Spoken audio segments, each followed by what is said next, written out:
말씀 앞에서 경외함으로 주께 홀로 섭니다. 성도 여러분 안녕하십니까? 2월 13일 화요일 묵상과 기도의 시간을 시작하겠습니다.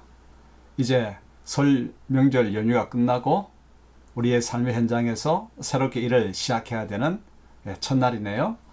하나님께서 하늘의 능력을, 지혜를 가득히 저들 가운데 내려주시기를 축복합니다. 주님께서 주시는 은총의 말씀은 마가복음 2장 13절로부터 28절의 말씀입니다. 예수께서 다시 바닷가에 나가심에 큰 무리가 나왔거늘 예수께서 그들을 가르치시니라. 또 지나가시다가 알페오의 아들 레위가 세관에 앉아 있는 것을 보시고 나를 따르라 하시니 일어나 따르니라.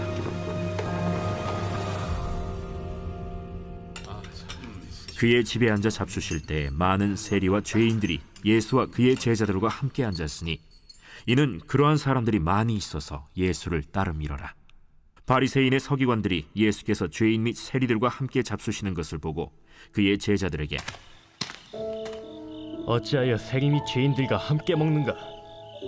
예수께서 들으시고 그들에게 이르시되 건강한 자에게는 의사가 쓸데없고 병든 자에게라야 쓸데있느니라. 나는 의인을 부르러 온 것이 아니요 죄인을 부르러 왔노라. 요한의 제자들과 바리새인들이 금식하고 있는지라 사람들이 예수께 와서 말하되 요한의 제자들과 바리새인의 제자들은 금식하는데 어찌하여 당신의 제자들은 금식하지 아니하나이까? 혼인집 손님들이 신랑과 함께 있을 때 금식할 수 있느냐? 신랑과 함께 있을 동안에는 금식할 수 없느니라. 그러나 신랑을 빼앗길 날이 이르리니 그날에는 금식할 것이니라. 생배 조각을 낡은 옷에 붙이는 자가 없나니 만일 그렇게 하면 기운 새 것이 낡은 그것을 당기어 헤어짐이 더하게 되느니라.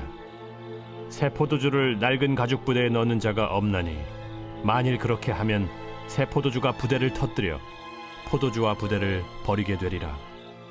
오직 새 포도주는 새 부대에 넣느니라.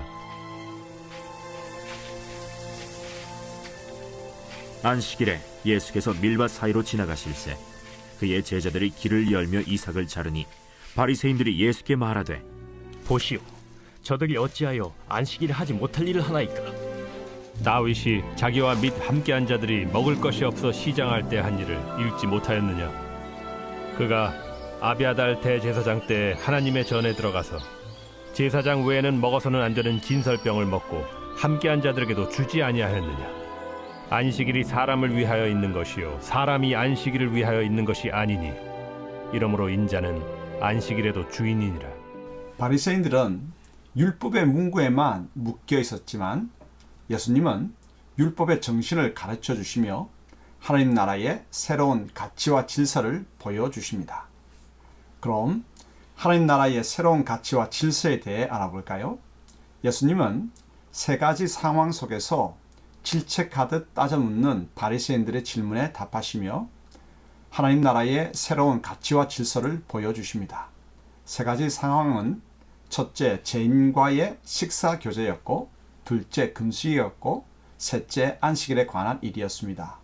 바리새인들은 율법의 자고에만 집중하였지만 예수님은 율법의 정신을 바로 일깨워 주셨습니다.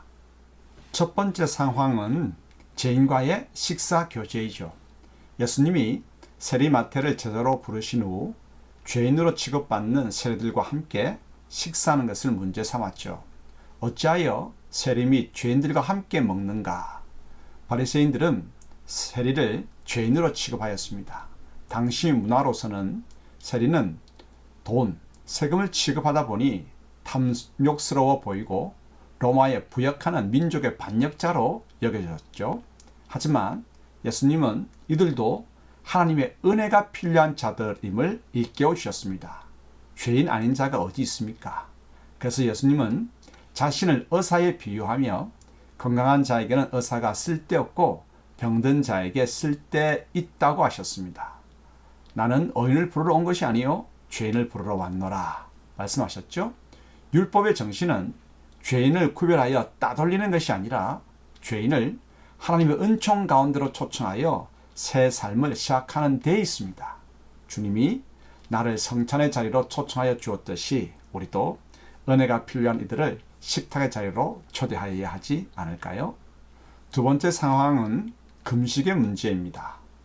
요한의 제자들과 바리새인의 제자들은 금식하는데 왜 예수님의 제자들은 금식하지 않느냐고 질문하며 비난하죠. 금식은 하나님 앞에서 하나님의 뜻을 행하며 바르게 생활하고 하나님과 더 깊은 관계를 가지기 위해 행해지는 것이죠. 금식하는 것이 드러내고 자랑하기 위한 것이 아닙니다. 그리고 지금은 결혼의 주인공인 신랑이신 예수님이 함께하는 시간이 아닙니까? 그렇다면 함께 주님과 식사를 나누며 친밀함을 누리고 깊은 가르침을 배워야 할 때입니다. 잔치의 기쁨과 은혜를 누려야 할 시간이죠. 우리는 금식을 어떤 목적으로 합니까? 우리를 드러내기 위해서, 생때 쓰며 하나님을 조르기 위해서?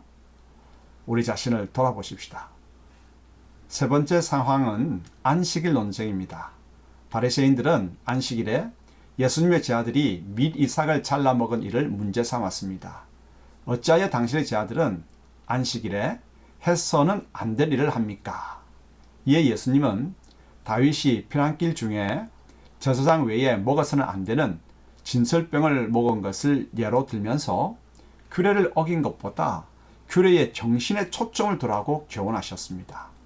12덩이 진설병은 하나님께서 이스라엘을 일용할 양식으로 먹이시려는 어지가 담긴 면전의 떡, 레헴 파님입니다.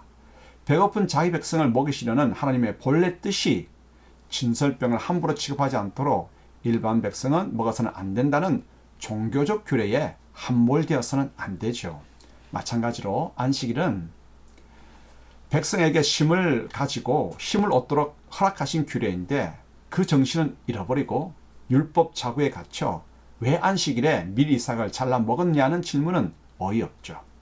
나도 안식일 정신은 온데간데 없고 이를 행함 여부만 가지고 상대를 판단하지 않습니까? 그것이 바른 성경의 가르침일까요?